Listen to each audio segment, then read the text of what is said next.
안녕하십니까. 9월 26일 오후 마감 시황 시작하도록 하겠습니다. 코스피 코스닥이 오르긴 했는데 조금 찌집한 정도 보이죠. 아침에는 많이 올랐다가 마이너스까지 갔다가 이제 마감할 때쯤 거의 보합 때쯤으로 마감을 했는데, 일단 제가 오늘 장중에 ETF 관련돼서 이제 말씀을 드렸기 때문에 오늘 ETF에 대해서 한번 짚어드리고 넘어가도록 하겠습니다. ETF는 그 상장 지수 펀드로 시장 지수 또는 특정 어떤 스타일이 있어요. 뭐 가치주, 뭐 배당주, 뭐지 이렇게 스타일이 있는데, 지금 그런 거를 딱 정해가지고 그거를 이제 추종을 하면서 주가가 결정되는 파생 상품이에요. 파생 상품. 예를 들어서 이제 코덱스, 코스닥 선물 인버스는 이제 코덱스는 이제 주관사를 뜻합니다. 코덱스는 보통 이제 삼성증권에서 운용을 하는 펀드이고, 뭐 타이거는 미래에셋, 뭐 신한은 신한, KB는 KB스타 이제 이렇게 앞에 붙습니다.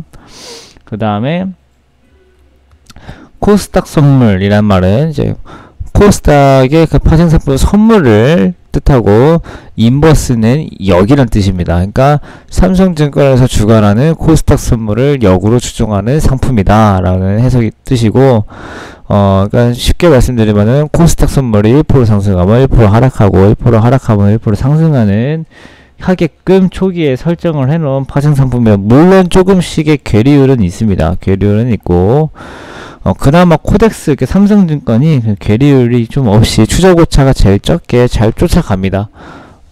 그래서 코덱스를 많이 이용을 하고, 오늘 이거에 대해서 말씀드린 이유는 뭐냐면은, 주식이 대부분 상승할 땐 사실 문제가 없어요. 주식 그냥 이것저것 잘 골라서 사두면은 잘 오르기 때문에. 근데 시장이 대부분 하락할 때는 오르는 종목을 찾기가 더더욱 힘들어집니다. 한 10개 사면은 절반도 못 오를 확률이 높아지죠. 그래서 그때는 또 주식을 또 안 할 수는 없죠.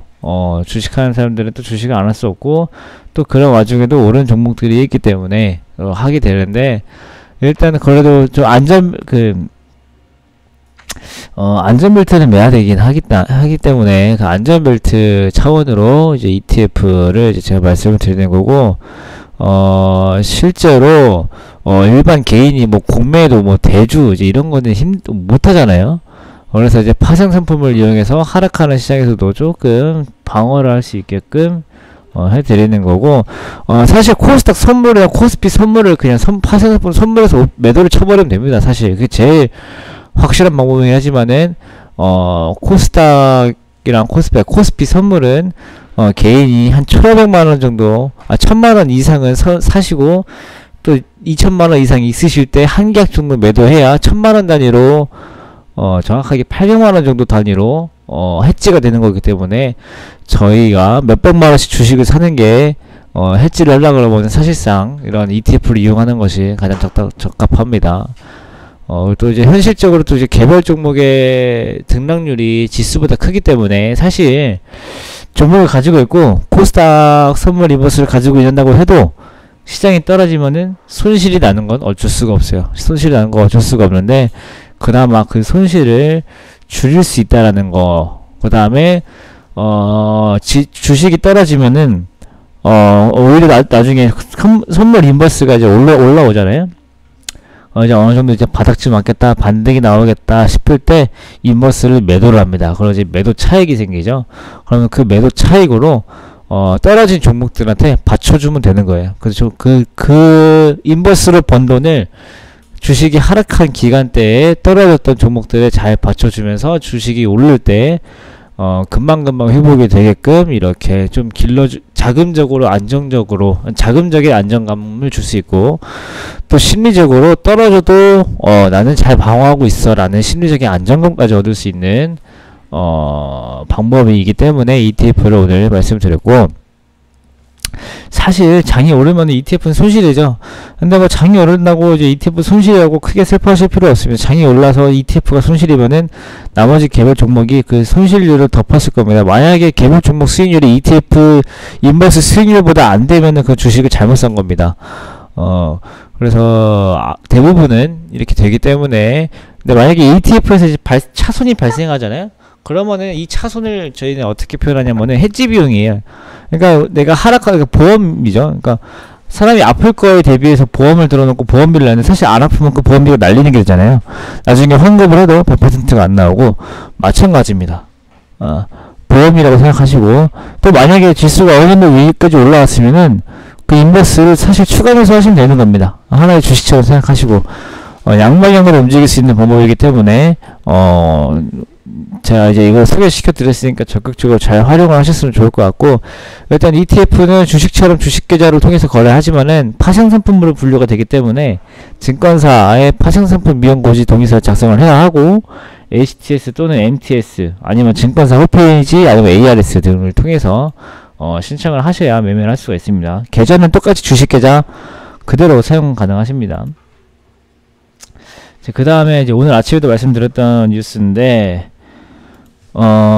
전일 이제 미국 시장이 뭐 이제 미국 무역 분쟁에 대한 굿뉴스로 분석이 돼서 뭐 올랐다라고 하는데, 제가 아침에 말씀드렸잖아요. 미중 무역 분쟁 쉽게 해결 안 될 거다. 올해 안에 안 끝날 거다. 우리 시장도 오늘 아침에 그에 대한 뉴스로 올라오긴 했지만은 실제로 위안화 달러 환율이 또 별로 내려오지도 않고 크게 올라가지도 않고 제자리에 지지부진이 있기 때문에 사실 굿뉴스는 별로 없다라고 보는 게 맞아요. 사실 우리나라 전 세계 모든 것들은 FX에 다 반영이 되어 있습니다. 그렇지 않다고 주장하는 사람도 있지만은 적어도 저는 또 대부분의 사람들은 FX에 모든 것이 반영되어 있다라고 생각을 하고, 실제로 FX 시장을 보면은 미중 무역 분쟁은 아직까지는 딱히 나아진 것도 안 좋아진 것도 없는 채로 이전과 똑같은 상황대로 진행되고 있기 때문에 거기에 대한 굿뉴스다 뭐 배드뉴스다 라고 뉴스가 나오게 되면은 크게 신경 쓰지 마시길 바라고, 저희는 FX를 보면 됩니다. 근데 사실 이게 FX의 이 환율이 7달러 밑으로 내려갈 때까지는 미중 무역 협상에 대한 뉴스에 조금 크게 신경 쓰지 마시고 둔감하게 좀 생각하고 넘어가시면 됩니다. 오늘 미국 GDP 발표 있으니까 오늘 밤에 이것만 좀 지켜보면은 내일 시장 좀 방향성 나올 것 같고, 내일까지 잘 보고 나서 이제 다음 주면 또 이제 10월이 시작이 되는데, 일단 어제 오늘 시장 좀 불안정한 모습을 보였지만은 사실 저도 인버스 매수를 권유해 드렸지만은 저는 시장이 올랐으면 좋겠으니까 이번 주에 조정 건강하게 잘 받고 다음 주에 다시 올라갈 수 있기를 좀 생각을 좀 해봅니다. 그러면은 저는 마감 짓고 내일 다시 뵙도록 하겠습니다.